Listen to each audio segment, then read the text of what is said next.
Vous pensez qu'un score de crédit de 800 vous garantit une maison? Ce n'est pas le cas.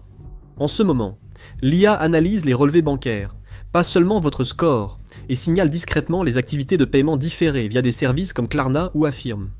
Même si vous ne les avez jamais utilisés, vous payez quand même une taxe cachée de 8% sur tout ce que vous achetez en ce moment, et c'est pour soutenir les 46 milliards de dollars de dettes fantômes des personnes qui font la queue derrière vous.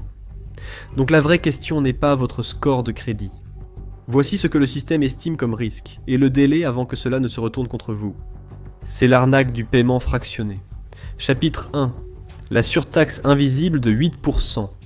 Il y a un poids invisible qui pend autour de votre cou à la caisse du supermarché.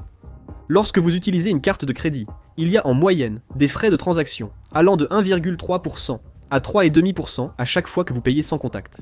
Lorsque vous utilisez une application de paiement fractionné ou une société de paiement fractionné comme Klarna ou Affirm, ils imposent jusqu'à 8% de frais de traitement sur cette même transaction. C'est presque 4 fois plus qu'une carte de crédit classique. Cela signifie que les entreprises perdent près d'un dixième du prix total sur chaque vente. Cela ne semble pas si grave, non? Mais elles n'absorberont pas ces coûts supplémentaires. Les services de paiement fractionnés mettent en avant l'absence de frais supplémentaires, contrairement aux cartes de crédit. Les supermarchés ne peuvent donc pas ajouter directement des coûts supplémentaires aux paiements fractionnés pour compenser leurs pertes. C'est plutôt avantageux pour le consommateur, non? Bien sûr, ils ne peuvent pas ajouter de frais directs aux achats en paiement fractionné, mais ils peuvent augmenter les prix partout. De cette façon, ils répartissent l'impact sur l'ensemble de leurs revenus, un peu comme un gilet pare-balles financier. Leurs profits restent intacts, et vous ne voyez même pas leur tour de passe-passe. La taxe invisible qu'ils ont ajoutée à chaque produit disparaît simplement dans la grande vague de l'inflation mondiale. Le crime parfait, et vous en êtes la victime. Mais si cela crée autant de problèmes, pourquoi les supermarchés et les autres petits vendeurs jouent-ils le jeu? Ce sont des machines à profit. Ils ne font rien sans en tirer un avantage. Et quand ils en tirent un avantage, cela signifie presque toujours que nous perdons quelque chose en même temps. C'est aussi vrai ici. Les détaillants acceptent ces complications car ils jouent sur le long terme. Il ne s'agit pas de gagner quelques centimes de plus. Il s'agit de réécrire en profondeur la psychologie des consommateurs à leur avantage. En effet, le « acheter maintenant, payer plus tard » paraît pratique, mais en réalité, il vous conditionne à chaque utilisation.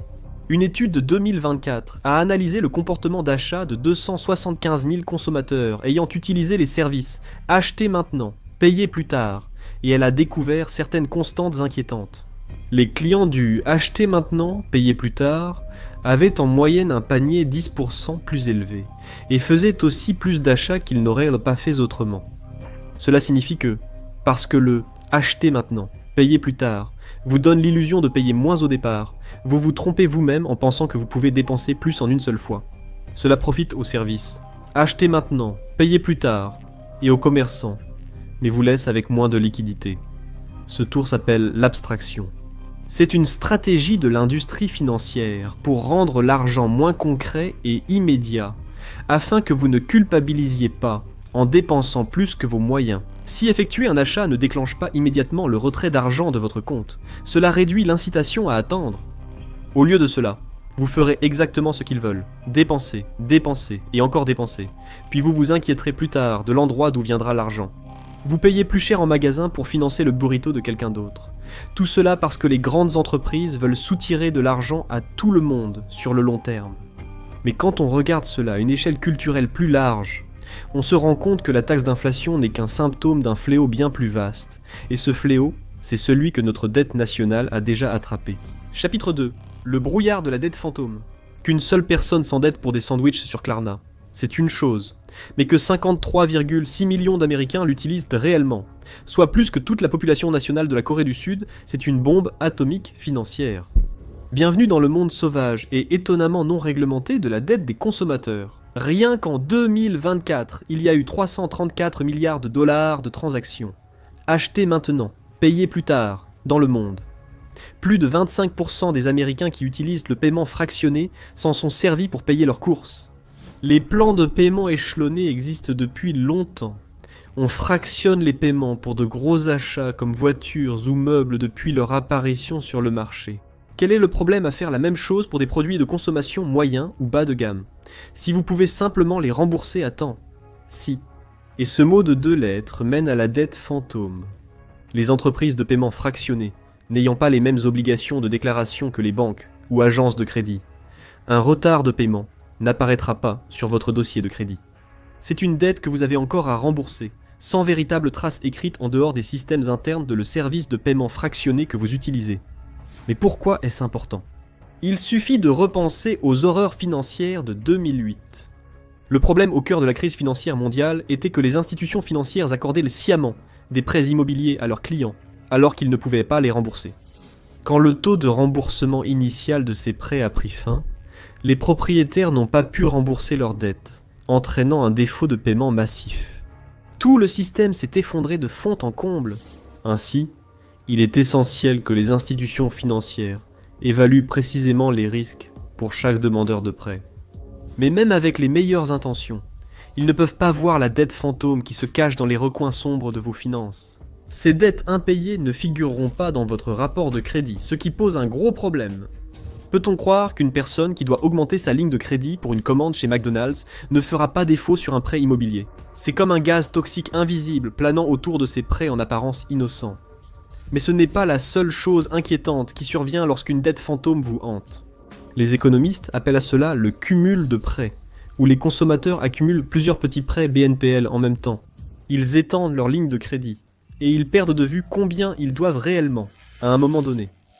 Ce n'est pas une hypothèse pour vous effrayer. Le Bureau de la protection financière des consommateurs a constaté qu'en 2021 et 2022, 63% des emprunteurs BNPL avaient des prêts simultanés, à un moment donné. Ce serait déjà un problème, si toutes ces dettes étaient générées sur un seul service. Mais le bureau a constaté que 33% des clients ont des prêts sur différents services. C'est une immense toile d'araignée financière terrifiante qui devient de plus en plus difficile à suivre pour quiconque sans avoir accès à des tonnes de documents financiers croisés entre personnes et entreprises. Les jeunes Américains à faible revenu sont les principaux utilisateurs du BNPL, rendant préoccupante la croissance de cette dette dans l'écosystème du crédit. Tim Quinlan, un économiste de Wells Fargo, a estimé qu'en 2023, les dépenses via le BNPL s'élevaient à 46 milliards de dollars, et rien n'indique que cela va ralentir. Près de 30% des consommateurs américains ont déjà utilisé les services de paiement fractionnés. Ces effets sur l'économie s'accentuant, cela paraîtra bientôt une option plus raisonnable pour ceux qui veulent joindre les deux bouts. La bulle de la dette grossit dans l'ombre, et les 3 grands bureaux de crédit, Equifax, TransUnion et Experian, n'en savent pas plus. Si tout cela est invisible pour le gouvernement et les agences de crédit, qu'est-ce qui maintient ce système ? Comment autant de gens ordinaires se retrouvent-ils piégés dans cette toile de mensonges et de dettes dangereuses ? Pour comprendre toutes les tromperies à l'œuvre ici, il est important que vous compreniez d'abord le grand mensonge qui rend tout cela possible. Si vous pensez que The Infographics Show utilise une machine secrète pour produire des vidéos en continu, sachez qu'il s'agit surtout de beaucoup de travail. Chaque scène et chaque graphique doit venir de quelque part, et créer tout cela à partir de zéro peut prendre des heures. C'est exactement pourquoi les outils qui accélèrent le processus sont importants. Et cela nous amène à Storyblocks. Storyblocks est une bibliothèque créative tout en un, remplie de séquences vidéo, d'animations graphiques, de modèles et d'incrustations. Donc, au lieu de créer chaque graphique à partir de zéro comme un maniaque privé de sommeil, vous pouvez prendre des éléments déjà soignés, les personnaliser et continuer d'avancer. Leur voix off IA, propulsée par Eleven Labs, peut générer une narration au son naturel.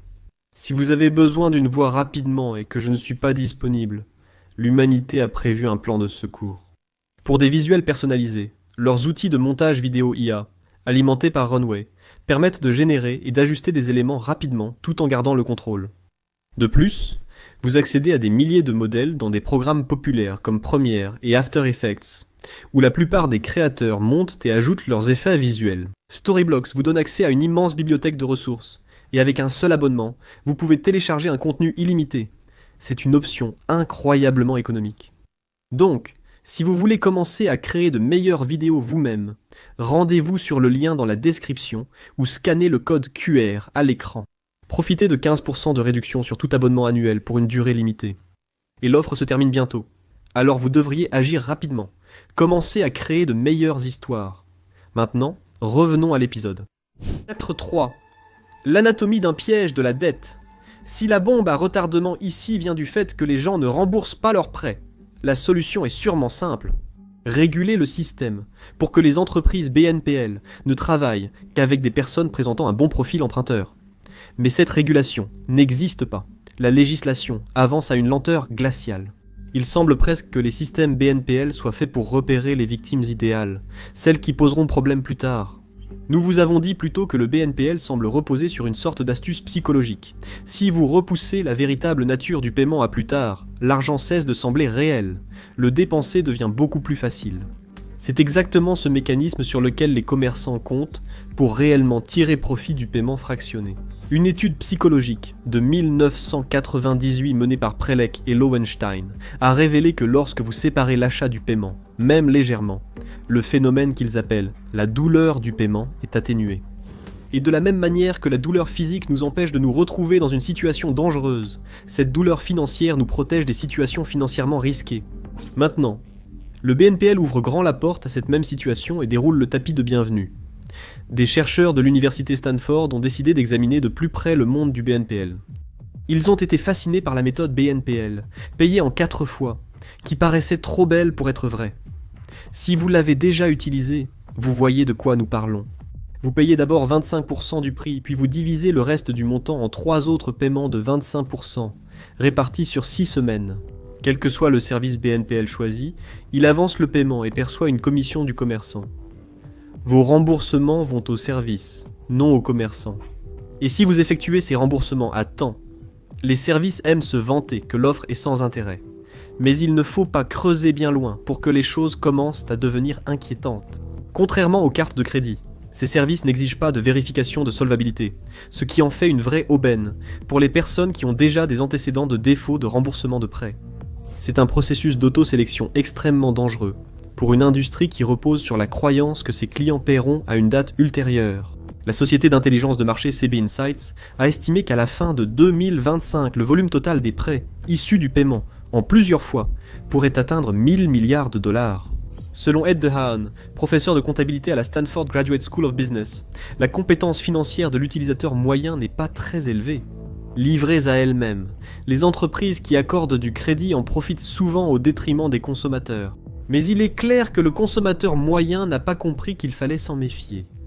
Les utilisateurs moyens du paiement en plusieurs fois ont 4% de frais de découvert en plus, 1,1% d'intérêt de carte de crédit en plus, et 2,3% de frais de retard de carte de crédit en plus que ceux qui n'y ont pas recours. Mais c'est encore le cas le moins grave. Du côté le plus grave, chez les personnes à qui leur commerçant préféré propose d'arber des options de paiement en plusieurs fois, on observe une augmentation de 8,9% des frais de découvert, une hausse de 2,5% des intérêts de carte de crédit, et une augmentation de 8,4% des frais de retard. Pour l'utilisateur moyen, cela représente 176 $ par an de frais supplémentaires, et pour un cas grave, c'est 252 $ par an. Lorsque vous commencez à appliquer ces chiffres à des dizaines de millions de consommateurs, la situation devient bien plus préoccupante que de simples frais cachés individuels. Une étude de la Banque fédérale de réserve de Richmond signale que le paiement en plusieurs fois pourrait pousser certains consommateurs à trop emprunter, compromettant leur capacité à payer d'autres obligations financières non liées au paiement en plusieurs fois. Le paiement en plusieurs fois peut entraîner une accumulation de risques, impactant d'autres crédits à la consommation. La situation paraît difficile pour les utilisateurs du paiement en plusieurs fois. Le CFPB indique que le boom du paiement en plusieurs fois est porté par les emprunteurs au profil de crédit plus fragile. Les consommateurs du segment subprime le plus risqué représentent 45% des prêts de paiement en plusieurs fois, et 16% viennent d'emprunteurs subprime. Mais ce n'est qu'une partie de l'histoire. La même étude montre que les gens ne compteraient pas uniquement sur le paiement en plusieurs fois. Au cours d'un mois donné, ils peuvent avoir en moyenne plus de 22 000 $ de dettes non garanties. Étonnamment, seuls 17% de cette somme viennent du paiement en plusieurs fois, qui ne semble donc pas réduire la dette. Cela apparaît simplement lorsque la dette existe déjà, ce qui aggrave encore la situation. Il n'existe pas d'argent gratuit sans contrepartie. Et pire encore, cette corde est en train de se resserrer autour du cou de tout le monde de la pire façon possible. Chapitre 4. La déflagration du FICO-DIST et les refus silencieux. Le monde du crédit ne fonctionnerait fondamentalement pas sans les analystes de crédit. Ils évaluent et assument le risque sous-jacent à chaque transaction.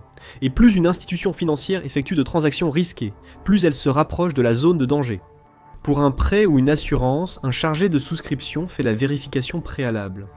Et ces analystes de crédit sont sur le point d'examiner de près cette dette fantôme provenant de tous vos achats en paiement différé. Multiplier les achats via des paiements différés peut annoncer des temps difficiles. L'un des facteurs les plus importants de votre vie financière est votre score FICO, un score qui va de 300 à 850. Il est déterminé à partir de votre historique de paiement, de votre taux d'utilisation du crédit, de la durée de votre historique de crédit et des types de comptes de crédit que vous possédez. Il n'y a pratiquement aucun moyen de surestimer l'importance de ce score pour votre vie d'emprunteur aux États-Unis.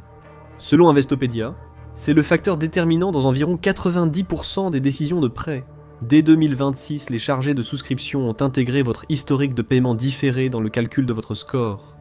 Et non seulement ils ont été formés à repérer les signes révélateurs des dépenses en paiement différé dans les comptes des gens, mais ils ont aussi commencé à utiliser des modèles d'IA entraînés à signaler ce type de comportement.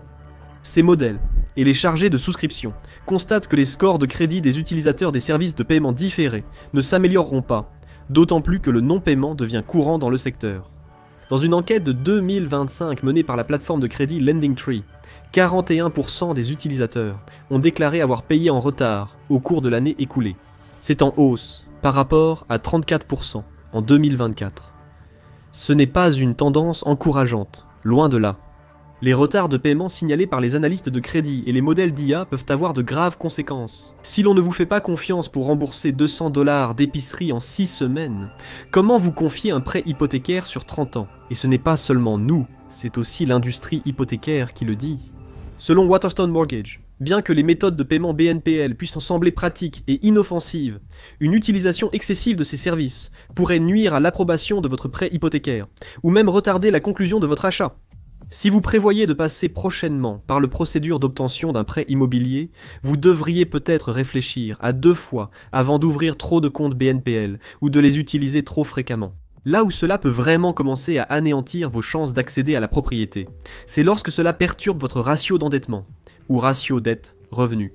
Il s'agit de tous vos paiements mensuels de dette divisés par votre revenu mensuel brut, le ratio le plus bas possible étant idéal pour les prêteurs. C'est un facteur clé pour obtenir un prêt hypothécaire. Avant, l'industrie du crédit ne voyait pas vos achats en plusieurs fois, et vous paraissiez en meilleure santé financière. Mais avec vos paiements BNPL pris en compte dans votre ratio d'endettement, vous pouvez être désavantagé. Même si vous êtes en bonne santé financière, cette dette mensuelle pourrait faire dépasser un ratio d'endettement de 43% seuil, jugé risqué par les prêteurs hypothécaires. Souvent, cela conduit à un refus automatique. C'est le problème de la fintech, qui semble combiner le pire de la technologie et des institutions financières. Une entreprise à la mentalité « avancez vite et cassez des choses » vous vend une commodité instantanée. Mais au final, ce sont vos rêves d'accession à la propriété qui sont brisés. Et si c'était là toute l'étendue du problème, ce serait déjà assez grave. Mais sous cette dette fantôme, sous ces refus silencieux, il y a quelque chose d'encore pire qui nous attend tous. Chapitre 5, la bombe à retardement de la titrisation. Même si le BNPL en lui-même n'est pas une force qui va à elle seule faire s'effondrer toute l'économie, cela reste tout de même une étape de plus dans une direction plus dangereuse pour nous tous. De l'abstraction de la monnaie à l'accumulation de dettes, le BNPL semble être un autre jalon sur notre chemin vers le cauchemar absolu d'une économie sans propriété. Morgan Stanley a exprimé des inquiétudes selon lesquelles le BNPL pourrait être un mécanisme qui rend l'ampleur réelle de la dette des consommateurs impossible à connaître. Mais cela paraît minime face à des risques sociétaux bien plus grands. Quand l'argent n'est plus perçu comme réel et que le crédit s'étend sans fin, les petits paiements continuent sans cesse et l'échange réel n'a jamais lieu.